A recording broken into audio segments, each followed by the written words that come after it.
Okay. And we were just going to test to make sure that we can hear your audio too. So, can you hear me? Okay. Hey, Nina, can you hear her well enough? Can you try again, Dr. Kumar? Sure. Can you hear me? It's okay. We got to turn the music on. Oh, okay. 1 second. We're just going to turn our music down.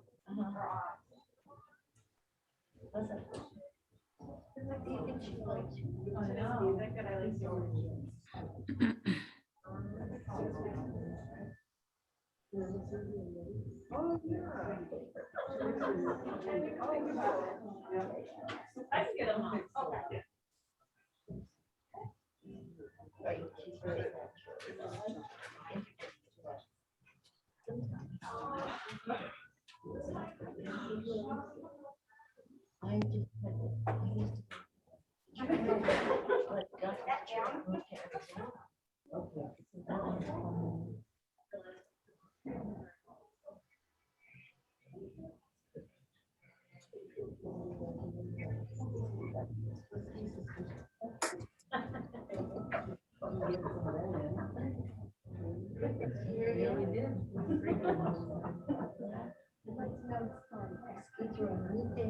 Yeah. Yeah, but it was nice to get going with that.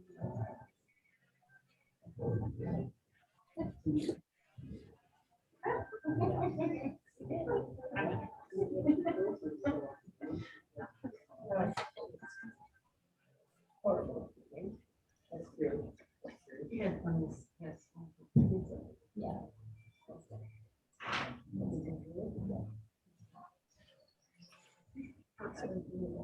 Yeah. Oh, okay. Okay, Dr. Kumar, I think we are ready. Okay.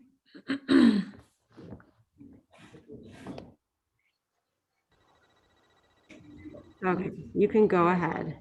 Okay. Good evening, everyone. Thank you for participating in this evening. And thank you, Molly, for organizing this and presenting all of us to share with your wonderful women. So my name is Dr. Rose Kumar. I'm the founder and CEO and medical director of the Ommani Center for Integrative Medicine, now in its 21st year. And my passion really is and became women's health as I unfolded my career and created this center to serve both women and men, but really my heart lies with women's health. Women's health has been exceedingly neglected and kind of seen as fixing a pathology rather than helping women understand the skills that are required to take care of their health. Because as we age, our body changes significantly and we don't really know how to take care of it. So that's one of the things that I do is assist my patients with evidence-based methods of self-care that go more than skin deep, because really self-nourishment, self-care, self-love, these are words that we have no idea what they mean when it comes to ourselves. You know, we women are trained and conditioned to take care of others more than self. But as your body is changing through midlife, it's just really important to learn what's happening. So what I wanted to do today for 20 minutes or so is just give you a conceptual understanding of your body and how it changes as you age. So here we go. So what is aging? And, you know, what is this concept that is so pathologized and feared? Well, aging really is a process that our body goes through over time when regeneration slows down and degeneration speeds up. So I figured that this definition is really what I've seen happen to my own body, to my patients' bodies. And there are ways that we can really increase regeneration and decrease degeneration speed. And the changes that happen in our body in different decades, different gateways, happen alongside life stages. that we go through. And we're not really good at this in our country, in our culture, because we kind of are people that think we're shot out of a cannon, and then when we drop, we're dead. But it's not that way. It's not a straight line, and it's not a plateau. What we go through is these different life stages that require consciousness, that require attending to. Any woman that I've seen that's gone through menopause, her body has changed. My body changed as it was going through menopause. So we really need to kind of learn what are our needs, our changing needs as our body is changing, and how to take care of them so that we don't age or degenerate more rapidly than we regenerate. So what happens, a lot of people miss these gateways. They don't really have a framework or a context about what these are or how to take care of ourselves through these gateways. So after we kind of pass that middle passage during our 40s, there's degeneration begins to happen at a much faster rate. So when we start to degenerate rapidly, we start to lose our life force. We start to lose our vitality, and we feel more depleted. So what causes more rapid degeneration of our body? Lifestyle, lifestyle, lifestyle. So I want to talk a little bit about what lifestyle choices improve regeneration, increase the decrease cell turnover, and increase cell regeneration. So some of the lifestyle choices that speed up degeneration, alcohol is a biggie. That would probably be number one on the list. What alcohol does is it basically shuts off the liver's function. And the liver has some really important functions. Our liver is our regenerative organ. It detoxifies us. It produces antioxidants. It houses 2 billion natural killer cells that are our first defense against COVID, against viruses, against bacteria, against cancer cells.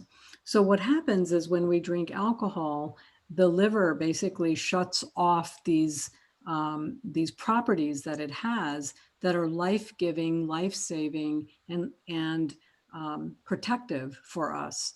And it takes about 4 days to process 1 glass of alcohol. And as women age, it takes longer, and the effects are more profound on the immune response, as well as the neurological system, as well as the microbiome of the gut that alcohol basically destroys.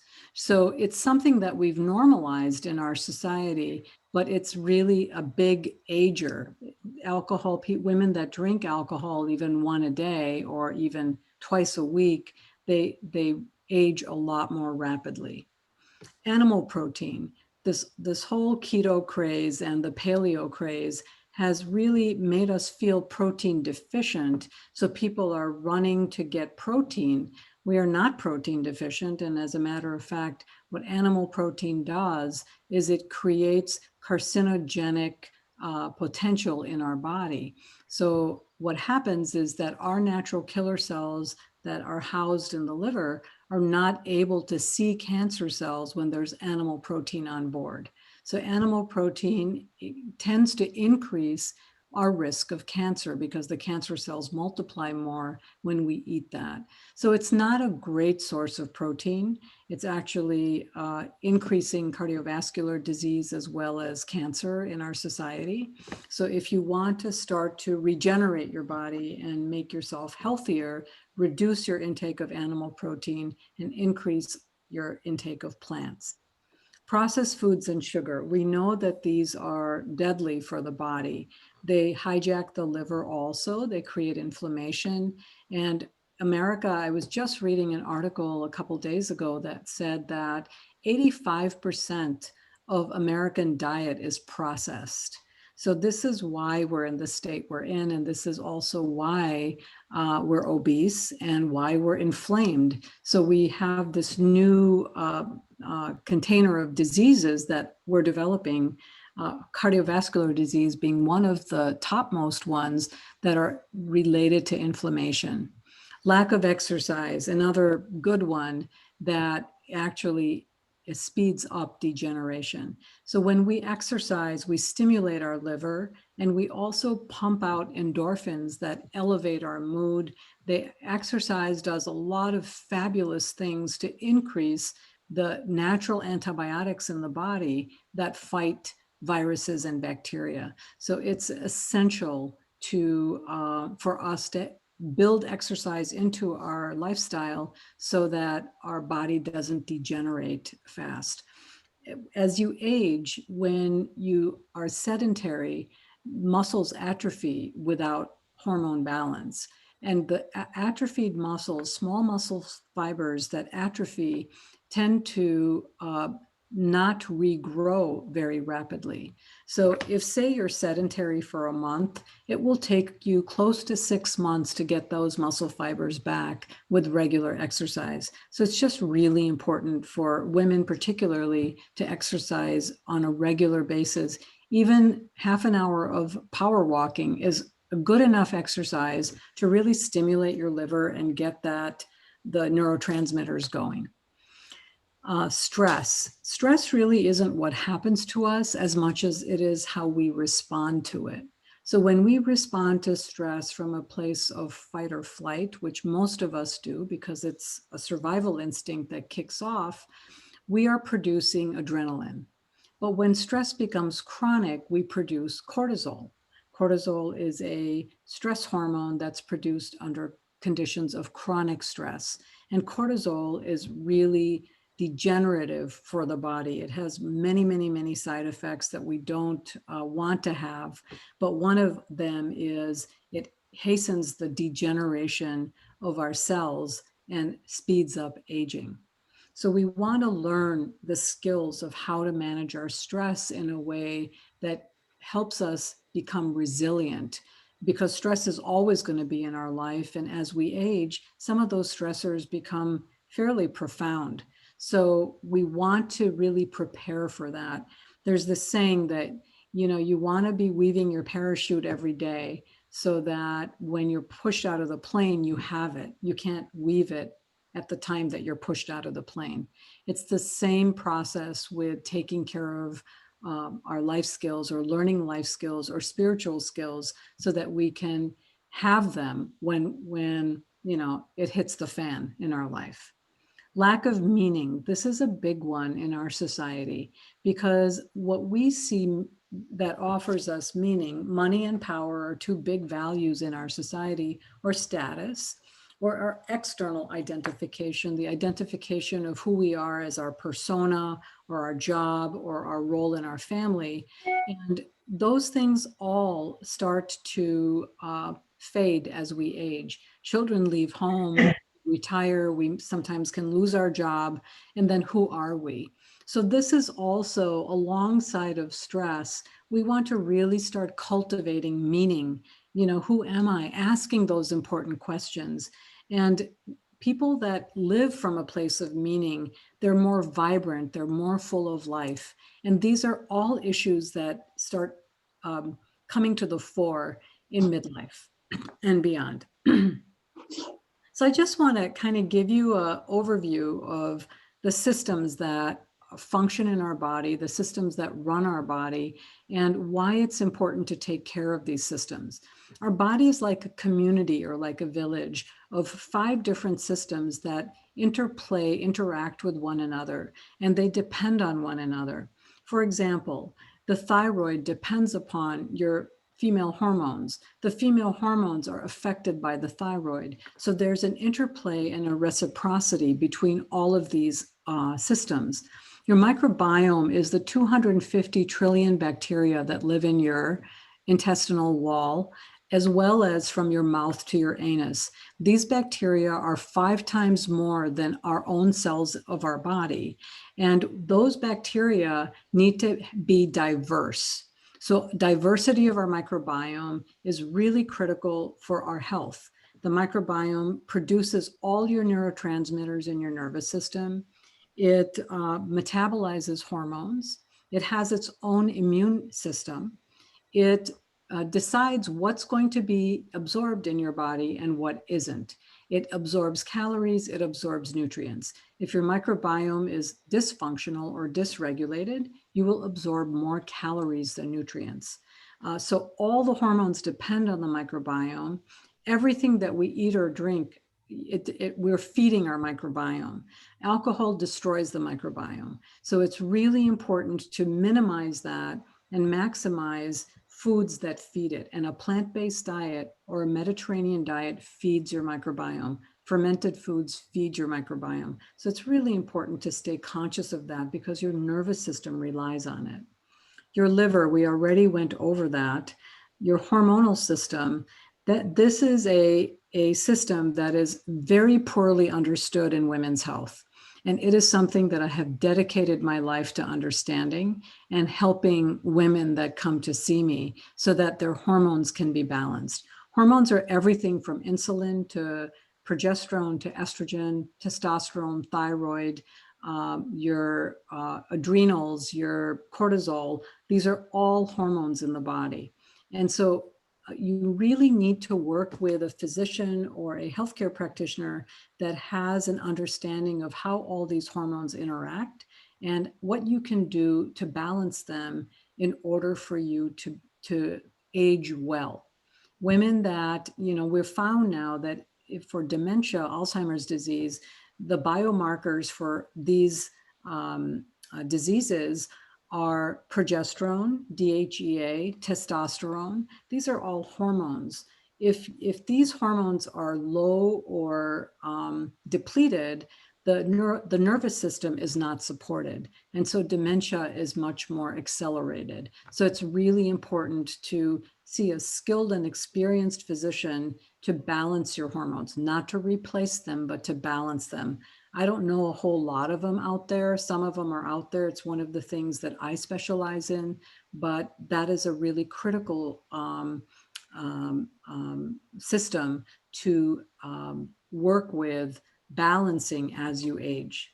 And then the immune system really is dependent upon the microbiome. When the microbiome is dysregulated, the immune system gets flared because there's nobody manning the ship and all kinds of proteins and products are being absorbed into your bloodstream and activating your immune system. So we really need this microbiome to be balanced and stabilized in order for your immune system to be healthy. So you can see how all of these interact with each other. It's like gears in a machine that are interconnected and work together. If one gear is broken, the machine stops running correctly. And any of you who are in menopause will probably be able to attest to that. These changes start occurring actually in a woman's mid-30s. And so all these imbalances begin to happen. And some of the symptoms of this are fatigue, muscle pain, weight gain, brain changes, mental fog, emotional sensitivity. And also alongside of this, there's almost this call to not focus on things that are not important. Don't sweat the small stuff. I want to stay aligned with who I truly am. And, a lot of women have truth flying out of their mouth in ways that they were afraid to say in their 20s and early 30s. So there's really this transformation that happens in women as all of these changes are happening. They're all simultaneous and powerful. So what we've done in the US, we've normalized a lot of lifestyle choices that are harmful to our bodies, which is why we're in the shape we're in. We're probably the most unhealthy that we've ever been, at least in my lifetime. And we have the greatest amount of cancer, heart disease, autoimmune disease, and now endocrinopathies, PCOS, infertility. These are all lifestyle related. Even cancer now is seen as a lifestyle disease. So the research, the evidence shows that when we make more conscious choices, we can actually, even as cancer is progressing, reverse it by lifestyle choices. Food has biochemical effects on the body that can alter the way that our body functions. COVID has taught us that comorbidities make us much, much more vulnerable to death, to a bad run with COVID. So those comorbidities are all lifestyle related. I think one of my pet peeves is nobody has really talked about this with during the COVID pandemic. If you want to watch a few webinars on this, how to boost your immune system, how does COVID work in the body, you know, how lifestyle choices can change and alter your course of COVID, you can go to my website, click on Dr. Kumar's webinars, and there's a whole platform of webinars that you can watch to learn how your body works, how hormones work, what to do about COVID, etc. So I really am dedicated to helping women learn and educate themselves so they can make conscious, healthy choices. As a woman ages, her liver becomes highly sensitive to the negative effects of alcohol. So it's a neurotoxin, it's a carcinogen, and it's an immunosuppressant. And your microbiome is this sensitive community that I've already talked about. It's completely dependent upon your lifestyle choices. Unhealthy biome, unhealthy body. So aging in healthy ways requires the following. You want a healthy liver, you want hormonal balance, you want a healthy and biodiverse microbiome, you want to minimize or stop drinking alcohol, a plant-based diet. That doesn't mean vegan, although vegan would be good, it's not for everyone. But if you can really increase the amount of plants and reduce the amount of meat in your diet, you're going to be accelerating that regeneration process. A vibrant and healthy immune system, which really means a vibrant and healthy microbiome. Regular aerobic exercise, 20 to 30 minutes a day of aerobic exercise. And, you know, I don't do a boot camp or anything like that. I do power walks every day, and I go to the gym to do weight-bearing exercises 3 or 4 times a week. And I'm pretty happy with that regimen for myself. So you don't want to stress it, but you want to do it regularly. A life of meaning and purpose. I feel that that is such an important part, because as we age and as we, you know, have come to a place where we've succeeded in life, we have a bank account, you know, we know that we'll be able to take care of ourselves. We really have to attend to our inner life. So our dedication to our inner work and healthy ways of responding to stress are really critical for us to regenerate and age well. If you want to learn more about this, it's a book I wrote called Becoming Real. You can get it on Kindle. It's starting to dwindle in paperback. I carry it at the Ommani Center. The Kindle version is available on Amazon. So I think 20 minutes are up, and I really want to thank you for being here with me and with each other. And please, please take good care of yourself and stay conscious about your choices, because your body depends on the choices that you make, and we need to stay healthy.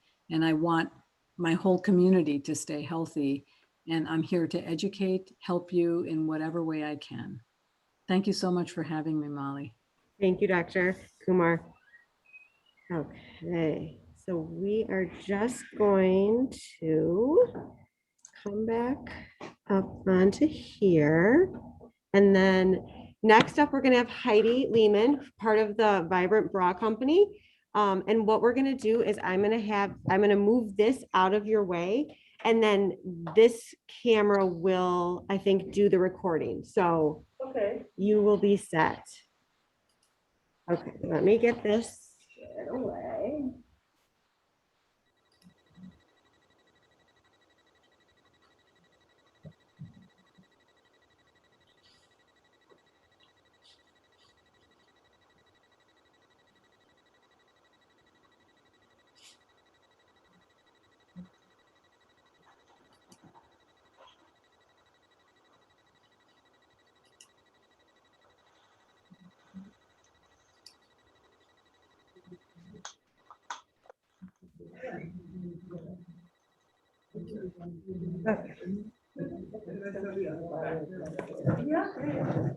We are just going to move this over here because this one is not playing nicely.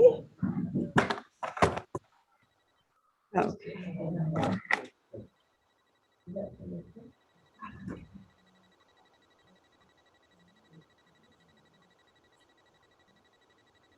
Right across from the curtain. Right where he is right now. Yeah. Okay. This out of our way. And then this over here.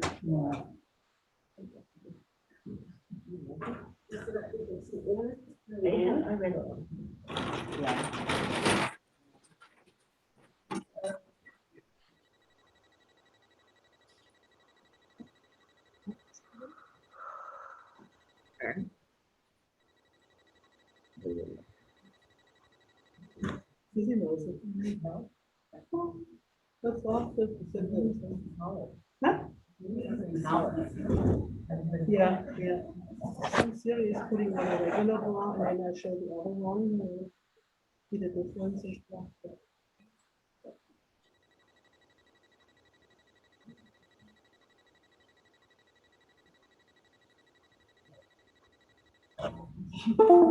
There we go. Oh.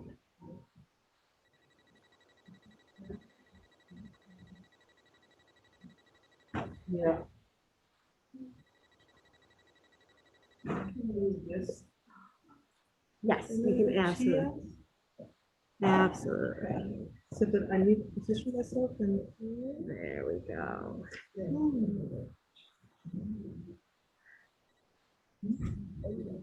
No, it's facing this way. Okay, you are in there, so you look whenever you're ready.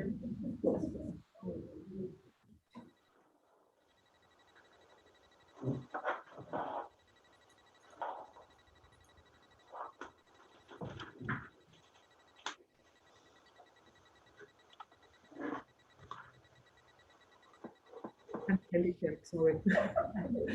I told my doctor I took off like Wonder Woman, but unfortunately I landed like albatross. The dog. And an uneven payment. Anyway, so I'm Heidi Lehman, and I'm a bra designer since many, many years in the industry, and I have worked all over the world, in Europe, in Asia, and now here in America since over 20 years now. So basically, I've seen it all, and it's really, for me as a woman and a designer, often very hard to understand how companies are coming up with not something better that is good for our breasts, because clearly the bra hasn't changed since over 100 years. The only thing that changed was basically they invented stretchy stuff, like an elastan fiber to make it a little bit more stretchy instead of cutting it bias to the grain and then draping it on the body. And they invented the underwire. My mother used to refer to it like the horseshoe. She would not wear anything with an underwire.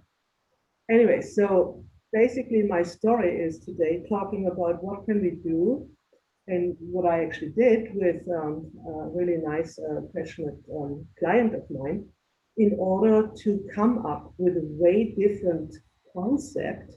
So I wanted to go a little bit more into the depth of what we are actually facing in the industry here. First of all, the breast itself is surrounded by a large amount of lymphatic system. It's not even showing everything here on this graphic.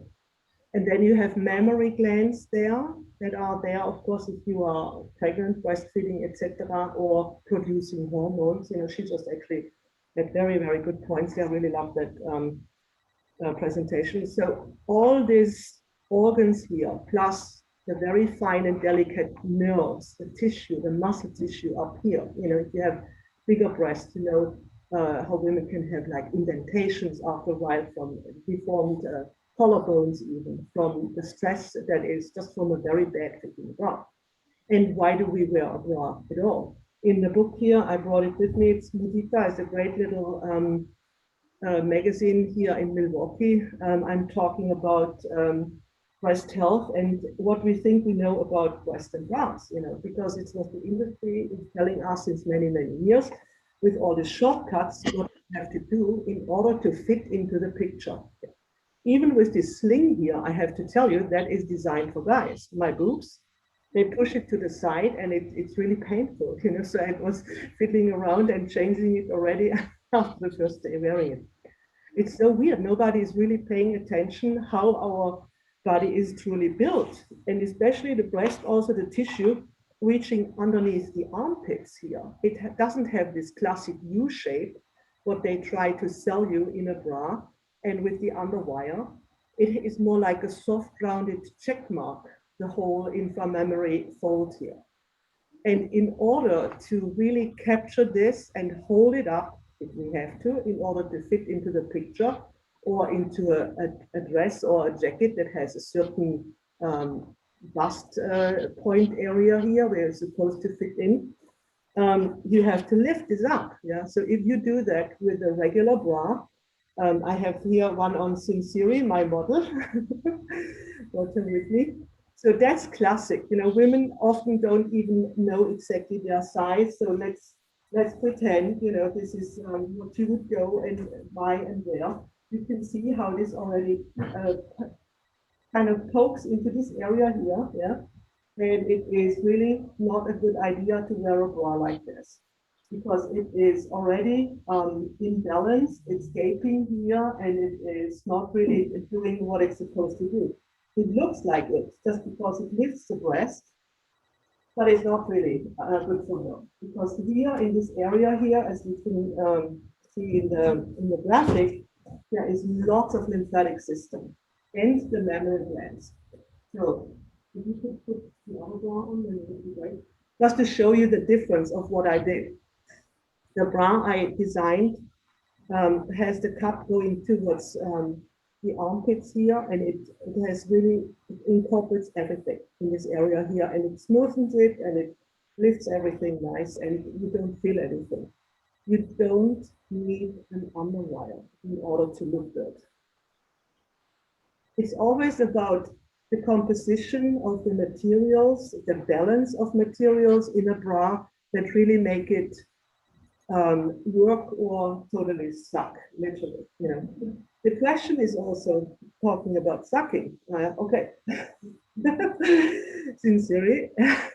So this is, for instance, the bra I designed, and you can see there is no underwire inside. It does have a cup insert in here, and it comes underneath the armpit here. And it is very smooth, and it gives you a nice lift, and it is comfy. Yeah. Also, what I did with this garment, which I think is so important, especially to release the stress on the shoulders, is even if this has a very wide sweetheart neckline up here, but in the back, in the front, it actually, yeah, we could make this a little bit tighter here, but the back comes together relatively centered. So that gives you a lot of freedom to move, and it is keeping everything in place. There won't be any slipping and sliding of shoulder straps.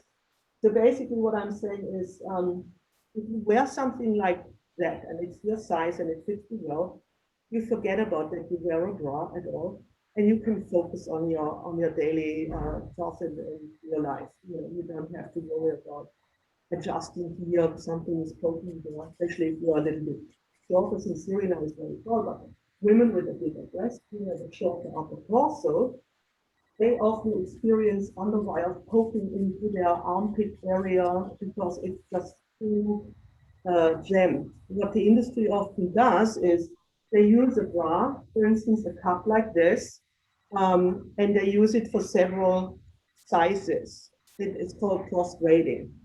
And what I did is per size, there are measurements. Like in the old days, everybody was doing a proper grade.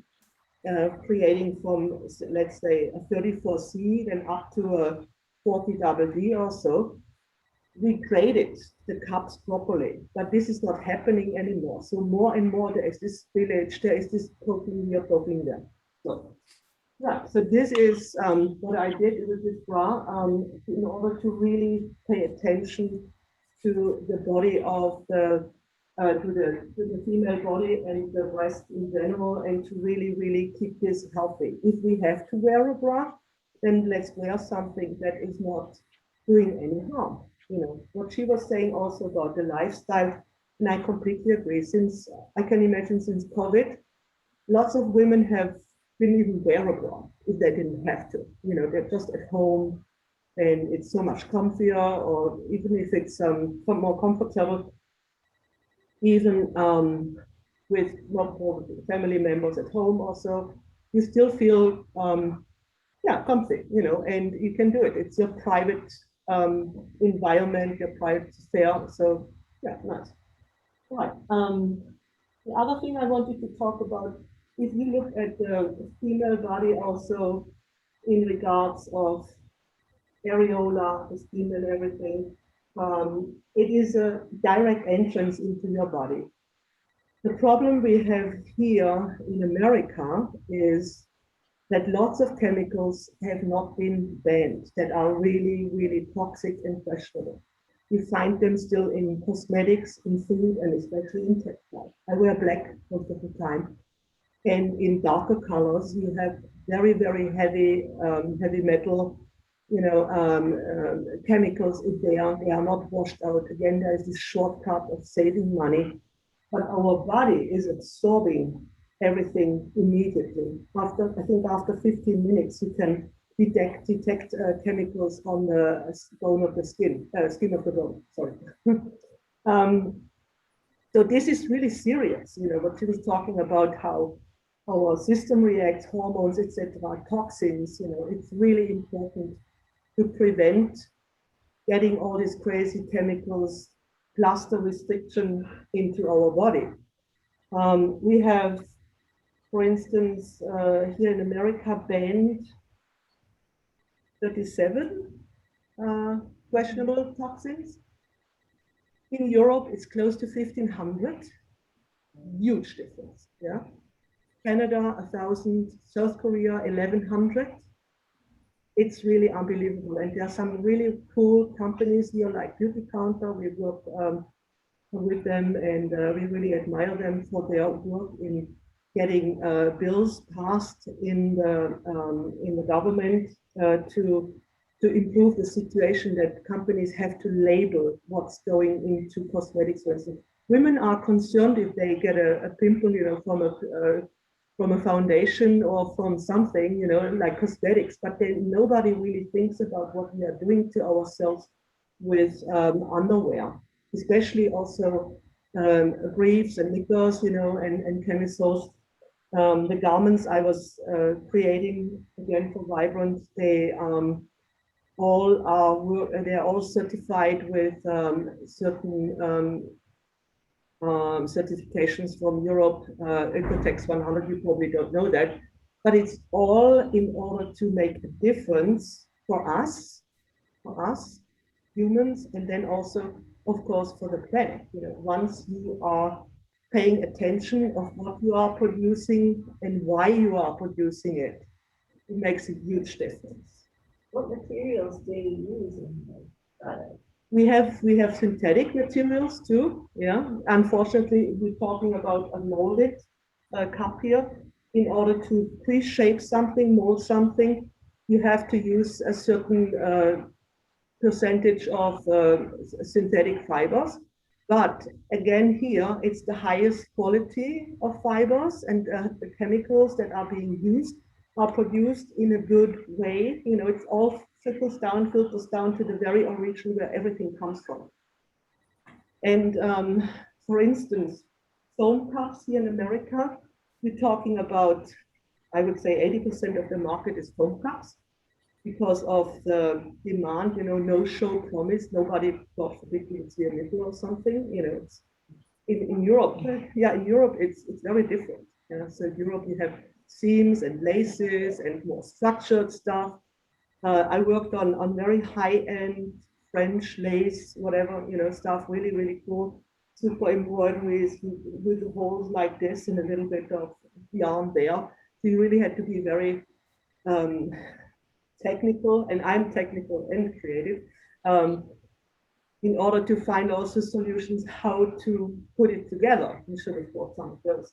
Anyway, so here in America, unfortunately, you are also dealing with the fact that there is this like, ooh, it can't be like too sexy, or what is sexy anyway, you know, just a nipple.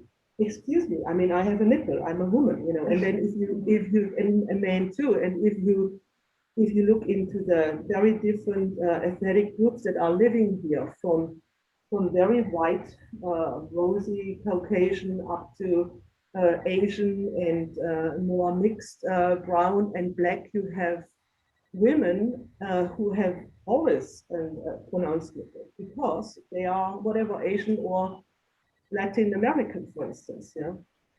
And when I worked in Asia, for instance, we used to use fiber film. That was like lots of fibers mixed up, mushed up together with a fine fabric coated, and we used that as like a foam in order to get some modesty. That was breathable. That was not releasing any crazy fumes like what foam does, a bed foam. And so that was much healthier. Yeah. And now we are facing, unfortunately, the fact that all these cheap foam cups coming out of Asia are, again, direct entrance, nipple, areola, the skin itself, absorb this. It can't be good. Plus the fact that you are squishing this with an underwire. An underwire only gives you projection, but not lift, right? And so it's like a double whammy. You have these very cheap garments, and women also hate to go to buy a bra. They're like, oh gosh, this is so awful. I just can't stand it. I can't find my right size. There is no guidance really. Yeah. When I fit with women, they have fun because it's your boobs. We have to get them somewhere. Let's do it. If I have your size, and you look fabulous. If you put your t-shirt on, you look fabulous. Yeah. Anyway, so it already starts there that you very often just are so frustrated already about, oh, you are an in-betweener, or my sister is a CD scenario. I'm not that dramatic, but I'm kind of, getting there, especially with menopause and stuff. So you also need to know what kind of brands you could buy. Some are more into a nearly B, a nearly C, a nearly D, like the Gaps and Calvin Kleins and Lady Forms, just to throw some names out here, not only Vibrant. So what I did, I created two styles. I have the full coverage. This is the full coverage. And then I also created a semi-demi. That means like it's cut a little bit shorter here, and it leaves a little bit more room here. That is ideal for a person with a shorter upper torso who doesn't have that much space up here. And also a little bit shallower in the cup, so it's good for an in-betweener. Yeah, and also don't forget the bra is supposed to be your most forgiving, your most intelligent garment in your drawer. It has all these adjustable features. It's made with all this super stretchy stuff, and so very often that doesn't just work anymore because the garments, the fabrics components are not balanced, which is really a pity. Like the black bra, you had this heavy cup there, and then this really flimsy lace fabric. It looked kind of cute, but does it really do the trick? If you go out for a dinner or go to a bar and meet somebody nice and you're constantly that's not helping, honestly. Anyway, so yeah, so that's the bra basically. I also wanted to talk about in general, the restriction of the bra. Why are we wearing a bra? I mean, if I look at old movies, for instance, from the 20s and 30s, when women ditched the bras, Coco Chanel was really a very, very important figure those days in the 20s, when she came with the pants for the women, and she ditched the bra, the corset.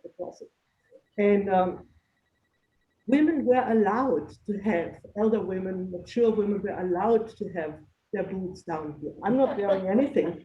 Yeah, they were, and it looked okay. They looked cute. They had some really cool dresses, even the ones who still did the Charleston or whatever, They looked really cool. They were happy. Nobody would have dared, I think, to tell them to lift it up there. they would have been like, what? I just got rid of this faucet. What are you talking about? You know, crazy. So who is this? Who says this is sexy or this is right and this is wrong? Who is this? You know, why are we listening to this? The breast is an outside organ. If you if you hop around and you exercise, it should engage with gravity. Shake your boobs every morning when you take a shower. Shake them and have your shower massage them. Get one of these round brushes and do like the boob massage. It's so good to wake them up. You need one. And dance, whatever. Have some good music. Wake them up, honestly. So it's really crazy, especially if you think you do exercise again, absolutely, exercise, great. But why are we like compressing the breast and squishing them into a crazy sports bra? Lots of women, heavier, bigger chested, wear sports bras because they don't like an underwire bra, maybe they don't get one, but at the end of the day, they rather put a very tight and compressing sports bra on in order to keep them somehow together or sleep with a bra. That's the worst you can do if you sleep with a bra.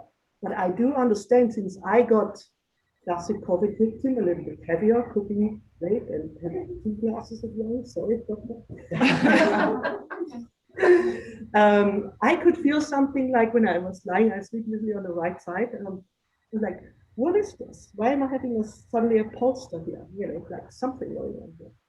Yeah, it was growing, and the breast tissue actually goes up to there. You know, so if you are listening and all these marketing stories about this is the high impact bra for you, you know, the new sports bra. Not really. I mean, you probably have to come up with I don't know, a turtleneck sweater or something, you know, to keep it under control because it's clearly coming up. And I have seen, working on a Lululemon project, actually, slow motion video clips from the breast. The breast, if you look at the nipple, how it moves like a reclining 8. It's actually very thin, you know, it's very Buddha-ish. So this is it's so bad if you harness your breast onto the rib cage in a very tight bra. It's almost like your brain is has a concussion, you know, is bouncing against the skull, you know. It can't be good. Plus the fact, if you're dealing with cysts, for instance, in breast, that is very often overheating. So if you are, imagine you have a breast bigger, you tend to get cysts. Yeah. The first thing you should do, put the bra away. Let your boobs swing free. Be a free swinger, exactly. Let them swing, honestly. It's the boobs, breasts, when they engage with gravity and they are not overheated, this is a wrong. Not kidding. There's a really good book to read too. It's called Breast to Kill. Sid Schneider and I forgot, Soma, Weingartner, something. But it's a really good book. It's great, Breast to Kill. So that's, you know, that is also in regards of sports, our lifestyle, how and why do we put our breast up there? What is sexy? If she would wear this in black, and I wear it all the time in black if I have to, then I feel sexy. I feel good. I think really, if you feel confident and you don't have to fiddle around with your ill-fitted bra and anything, you know, nobody is really perfect. Then you feel great. You're sexy. You're confident. You know, you can focus on what you're doing. Yeah. So, how much more time do we have? Can I quickly explain to you my body types? Right. So, if you look, for instance, at, hold on.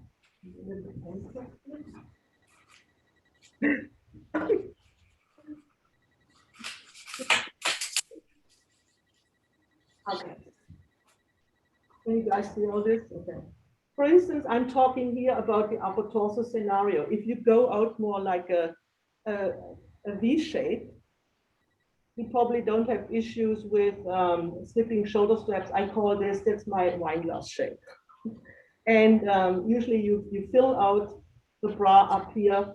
The breast base, inframammary fold, can be low or in the middle or higher up, you know, depending on then how much space you have up here. You wearing like you prefer a semi-demi or balcony. And if it's lower, you have more space up here. You would probably prefer a full coverage rather, you know. And then so this is the wine glass. Then I have this one here. She's usually kind of straight here, and then it goes out like this. It's the martini glass shape. And she usually is set up very high. It's classic, I would say, like islands, more Latina women. I have seen this, and they have no issue with any slipping shoulder straps, but they are very high up often with their breast base, and there is not much space. So anything is too much up there, and they prefer more of a balcony or semi-demi style. Yeah. Okay, and then they're falling apart. Sorry, couldn't make a new one. So and then this here is a very straight barrel shape, very narrow frame, often sloped shoulders. That's a gin and tonic shape. So, and those girls, those women often have, yeah, I mean, it ranges from up, down. What are you? Are you gin and tonic? Yep. I thought so. Absolutely. I have my Yeah. straps, I always call that. I have actually seen gin and tonic here quite a bit in Milwaukee. Yeah. And I'm not talking about the drinks. Susie, what were you? You're wine, yeah? Are you gin and tonic? Ah, yeah, okay, good. A while ago. All right. So, yeah, that's basically it here. I have just some that you can see a graphic, you know, how much space you have up there if you look at the breast base. And but that basically explains your challenges with bras. And I'm always there for women. I love to have one-on-one sessions. I always have a size set. You know, I can advise you, talk to you. You can always come and show me what you have. You know, I'm a freelance designer. I mean, I'm working with Michael Flesch on the Vibrant body company side, and I love what he did actually let create me, because usually in the industry, the designers are not the decision makers. It's the people in the background, you know, like marketing, sales, etc. And they are not interested. And often men run the show in our industry. Yeah? From fabric suppliers to lace vendors, guys, crazy. Yeah. And they are not really interested in changing something. So Michael Flesch did, and I'm very happy that I could create this, and it looks great up to 42B at this point. That's the biggest size I have right now. Yeah, and it really works well, and we got a utility patent for it, which was really fabulous, which means it's like 5 novelties in there, you know. So that was really lovely. Yeah, I like it. All right, so if anybody ever wants to have a fit session or so, I live in Milwaukee, yeah, very close, and more than happy to work with women. I'm always eager to learn from other women what their needs are and what they are, yeah, what they just want to tell me. I've seen a lot. Thank you. Okay. Yes. Yeah, it's always best to text me. Sure. I have some bras here. If anybody's interested on just touching it, looking at it, whatever. Sure, here. My 818 number. Anybody? I'd like to see. Yeah, of course, yeah. Yeah, I'm more than happy to just, talk to women and have a glass of wine or not. Or tea. I love my mint tea. Oh.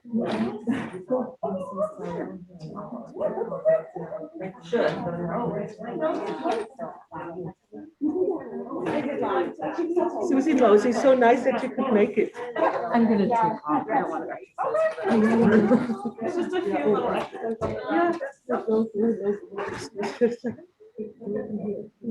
Yeah. Are you giving that to her? I have to be very careful that I'm not getting it out of place. Because when I need Like bridging. Yeah, it's more like lower, just lower. You know what, I would, No, I'll just. We'll try to get to the 43 here. So, okay. Did I sit on the ground? Uh-huh. We're gonna go down and. Okay. And you'll know, and you'll take it right. Yes.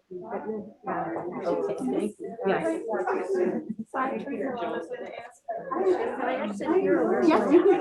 Just make sure to push the door. Or did she leave? Oh, no, she's like. She'll be here at the end too.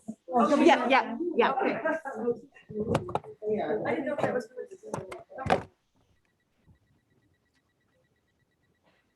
Okay.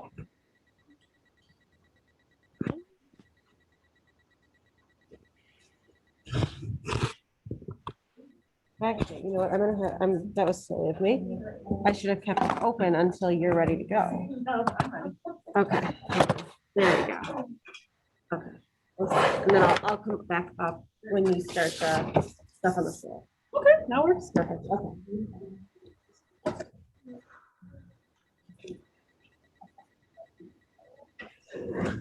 Okay. All right. So I'm going to have Heather and Ann come up here too for a second. So just going to introduce myself. I'm Nina Olson here from Freedom Physical Therapy, Fox Point. And I'm a pelvic floor therapist, and we are going to do some exercises for the pelvic floor in the Pilates method. And this is Ann at our Grafton office, and Heather also at this office. So yeah. Sorry. So we are all pelvic floor therapists, and tonight we're going to talk a little bit about exercises you can do for your pelvic floor. And I'm also a Pilates instructor, so they're in the style of the Pilates method. So I'll invite everybody to do some exercises with us, but first I'm going to show you a little bit about the pelvic floor, okay? So the pelvic floor is a set of muscles that are like a sling of muscles from your pubic bone back towards your tailbone, okay? So if you look down inside of here, inside of the pelvis, you can see all of this red area, if you guys can see it at home, is all pelvic floor muscle, okay? So this muscle is super important because it's the only muscle that's at the base of us. So it really has a very important job of holding our organs up, okay? And we also need to make sure that it's very strong to keep urine from coming out when we don't want it to, or from passing gas when we don't want to pass gas, okay? It also needs to be able to be flexible. So it has to stretch and allow things to pass through. So it needs to let urine come out. You need to be able to have a bowel movement by letting the muscles relax as well. So it has some important jobs. It has to be strong, but yet it has to be flexible, really to maximize its normal good function, okay? So Dr. Kegel, if you've heard of Kegel exercises, came up with these exercises in the mid-40s, and he was just kind of guessing on how he would teach people how to strengthen these muscles. And he came up with something called the Kegel exercise. Well, now today in modern medicine, we've studied this to see, does it actually work to strengthen the pelvic floor muscles? And it does. So he came up with this idea in 1948, and it actually works, okay?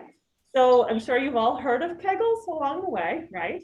So with the Pilates style and with the yoga style exercises, we are often doing Kegel exercises while you're doing those exercises too.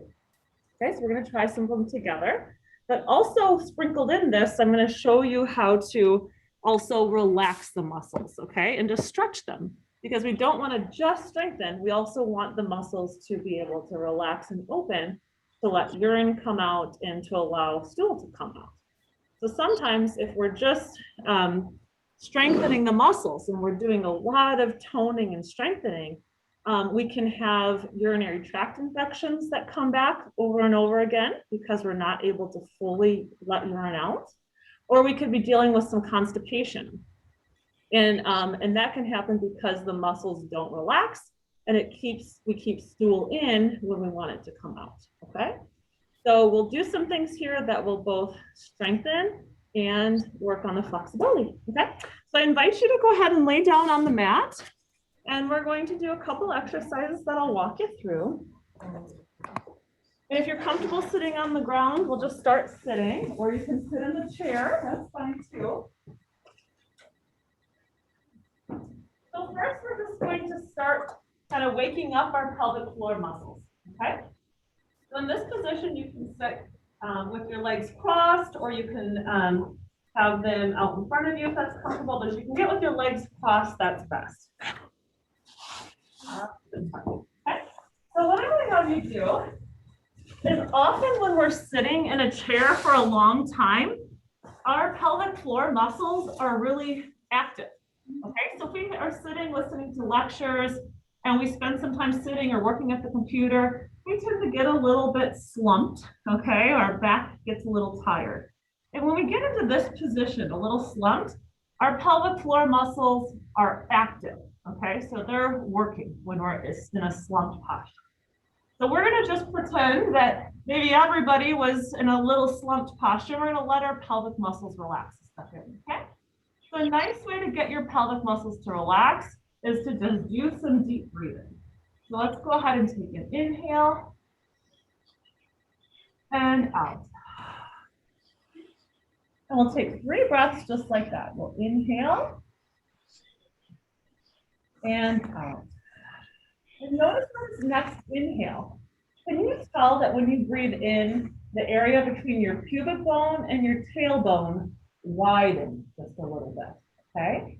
So when you inhale, and you let that space between your pubic bone and tailbone widen or soften.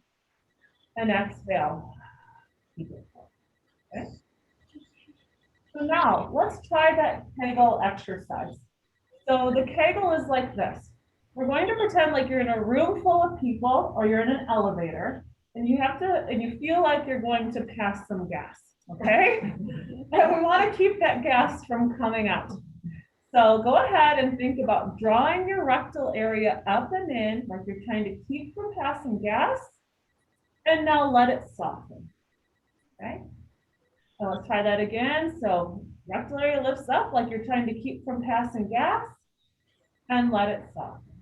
Okay, so I have no clue if you're doing it right or not, because I can't see down there. And that's kind of why pelvic physical therapy was born, it's really hard to know if you're doing the exercises correctly or not. So we have lots of little tricks up our sleeve to make sure you guys are doing it correctly, but right now we're just going to do the best we can, okay? So that is a pelvic floor contraction.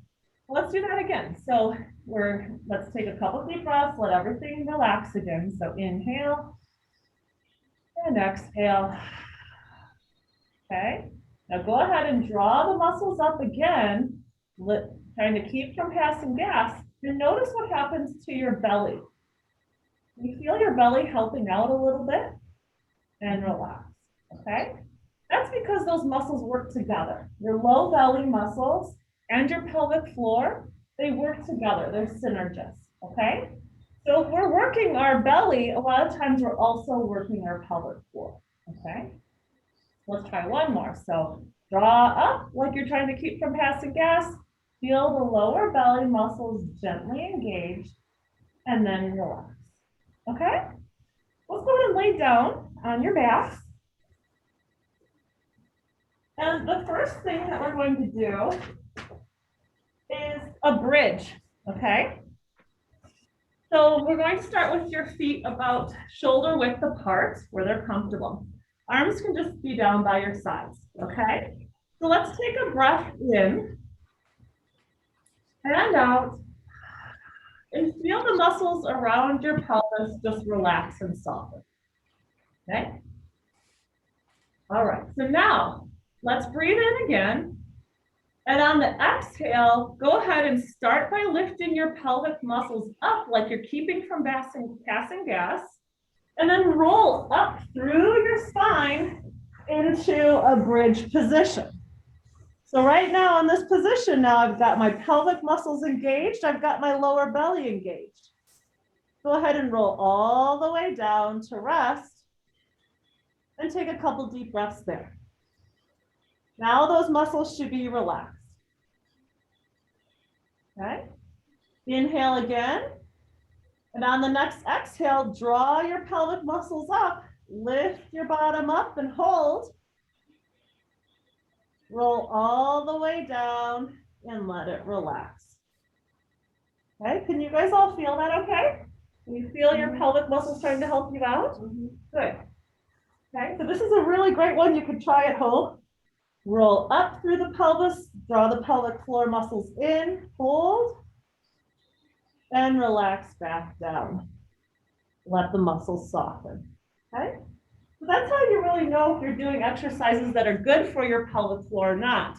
Are they feeling your muscles contract? But then also you're giving them an opportunity to relax, okay?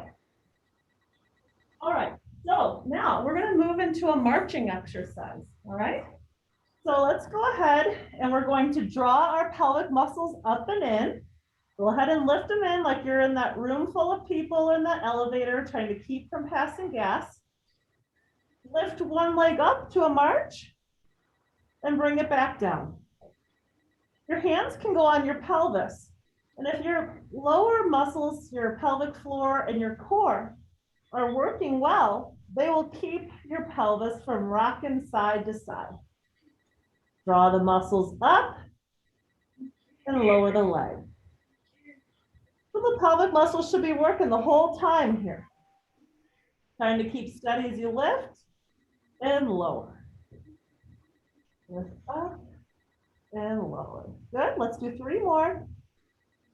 Anybody having a hard time feeling this, or you're doing okay feeling your pelvic muscles lift up as you're stabilizing your pelvis? You all look good. Good, now bring the leg down and go ahead and rest the muscles and take a couple deep breaths, feeling your muscles relax. Good, okay? So now we'll move to March 2, which is up, up, down, down position. Okay, so we're going to lift our pelvic muscles in, feel your low belly engage, pick right leg up, pick the left leg up, right leg down, left leg down, and keep going. So one up, next up, and down, down. Good, yeah. Up. And as you're doing this, you should feel your low belly muscles flattening as you pick the legs up. Your pelvis should be not rocking from side to side. And those are all clues that you're using your pelvic muscles to help you with this. Okay. Sometimes the exercise is a little too hard for us. This all looks appropriate. If you're okay, you can keep going with a couple more. So some clues that the exercise might be a little too hard is if you see the muscles of your abdomen puffing up like a puffer fish. If your belly muscles are kind of really puffing out, that tells us that the exercise is too hard and we're not able to engage our deep stabilizer muscles. So you all look really good, right? And then come down, down, and rest, okay? Great. So now that we're resting, let's just go ahead and bring your legs into your chest. And this is a really nice way just to let your pelvic muscles relax and soften.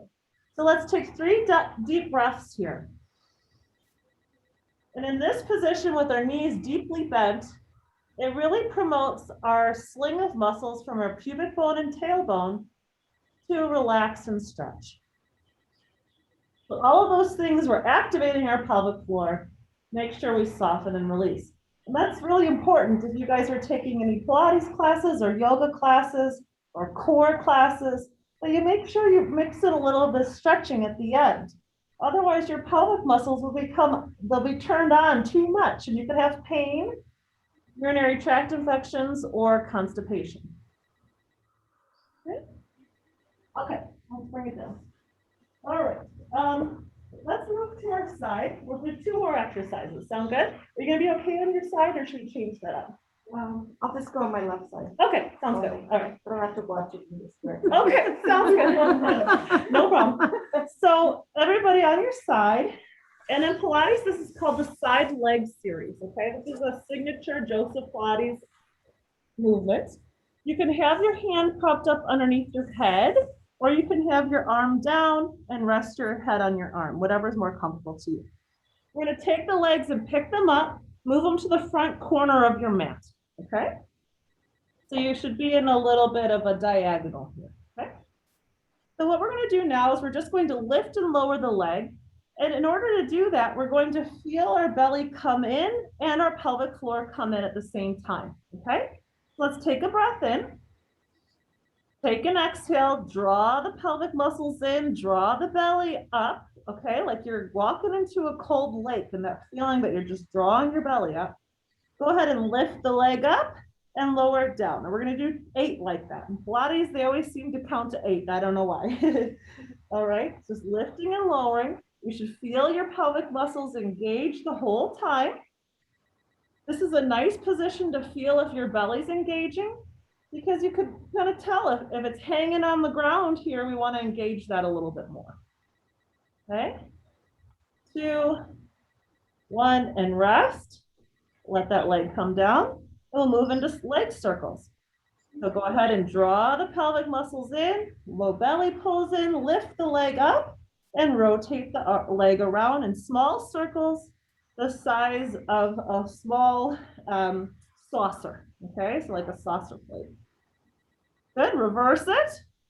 Legs are burning a little bit, right? That we know we're doing this correctly. If we can feel some engagement down low in our low belly, pelvic muscles are drawing up, and rest, okay? We'll do the other side. Move on over. Okay, so we're on our side here, whatever feels comfortable. We'll go ahead and take a nice deep breath in. Pick your legs up and bring them to the front corner of the mat. And we're gonna go ahead and draw our belly, pelvic floor in. We'll lift the leg and lower the leg, okay? This whole time, pelvic muscles are lifting up. We're stabilizing ourselves. Okay. One more. Last one. Take a brief rest. Draw the muscles back up again. Lift the leg up and do our little circles, size of a little saucer. Good. So these muscles will also keep us from wobbling back and forth. Reverse the circle now. Okay.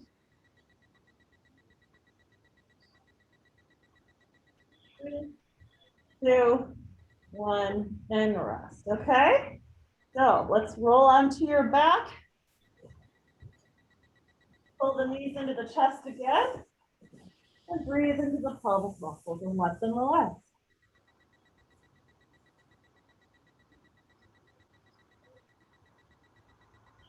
Good. Okay. So let's come up into the last exercise we'll do here called the mermaid. So all of those were really a lot of stability exercises, very classic that you'd see in a Pilates style class, okay? The mermaid is another one that you'll see often. If it's more comfortable, you can do this in the chair. That might be helpful to you, so you don't have to put weight on your arm. It's up to you. Okay. We'll take our legs and bring them over to the side. So this is a side bending stretch. So side bending means we're bending our spine side to side, okay? And with this, it's really a nice thing to do for our pelvis, because the little nerves that go to our bladder, that go to our pelvic floor, all come out of the lower back down into the sacrum, down into the low back, okay? So it's really good if we're having any problems at all with our bladder, with our pelvic floor, to make sure we're stretching our spine, okay? And this one is really nice for that, okay? You get a lot of good movement down into the areas that are important. So we're going to take your arm out to your side. Legs are like this, however they're comfortable. Okay, we're gonna go ahead and inhale our arm up. Stretch over to the side, trying to keep our side of our pelvis down, so we're not letting it ride up with us. Keep that pelvis down as you stretch to your side. Inhale, now exhale, sit up like this, arms in a T, and then bend over the other way. So we're getting side bending here, which is so good for our thoracic spine. Come on back up and bend over to the other way. So these movements are really good. These little nerves talk to our bladder, okay? Inhale. On the exhale, come up, pause in the middle, and bend to the other side. Okay, we're gonna do one more in this direction, then we'll switch. Pause up here. Bend to the side. Okay. Inhale. On the exhale, stack everything up tall, tall, tall, and bend over to the other side. We're going to do a little add-on here, which is really good for our lumbar spine. It adds a little rotation. If you can, try to do a thread the needle, where you're taking your arm and reaching it through the little space that you created here with your arm and your leg. Rotate open. Exhale, dive through. Good, and let's switch sides just to balance ourselves out. Doesn't that feel good? Yeah. So Joseph Pilates says that your age is determined by the flexibility of your spine. So a lot of his exercises work on flexibility of your spine. The left arm is here. Okay, oops, or right arm, sorry. We'll take your arm up above your head. We're going to bend to the side. Inhale. On the exhale, up, up, up. Back it up. And then bend the opposite way. Inhale. Exhale, stack it up. Bend the opposite side. Feel that stretch, and wherever you feel like you need to isolate that stretch, try to get a little bit more out of it.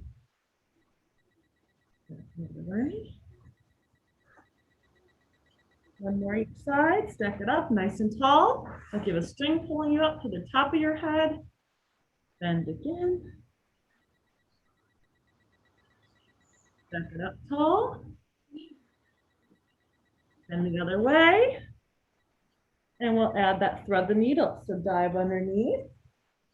Feel that stretch in your back. You may feel it under here on the side of your body.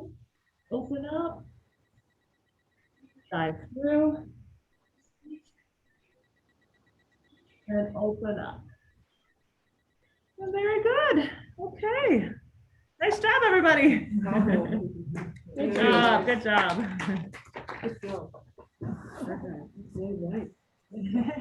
I wish you could participate. Next time.